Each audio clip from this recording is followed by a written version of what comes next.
একটা ফুটফুটে মেয়ের খুব শখ ছিল মন্দিরা দেবীর। কিন্তু ওই যে কথায় আছে না, যে যা চায় সে তা পায় না। তবে একমাত্র ছেলে রণজয়কে একদম মনের মতো মানুষ করেছেন তিনি।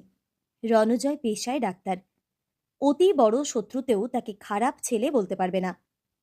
নিজের কাজের বাইরেও মানুষের জন্য সে বিনা পয়সায় অনেক কাজ করে। জানাশোনা এক বন্ধু পরিবারেই ছেলের বিয়েও হলো ধুমধাম করে। ভেবেছিলেন একদম নিজের মেয়ে করে রাখবেন একমাত্র ছেলের বউকে, কিন্তু সে গুড়ে বালি। বিয়ের পরেই ভোলবদল মেয়ের ও তার পরিবারের। সবাই মিলে রণজয়কে চাপ দিতে লাগলো বউ নিয়ে বাবা মার থেকে আলাদা হয়ে সংসার করতে।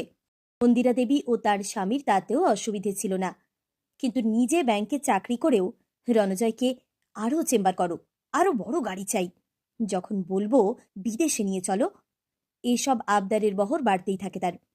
শেষ পর্যন্ত রণজয়কে ডিভোর্সের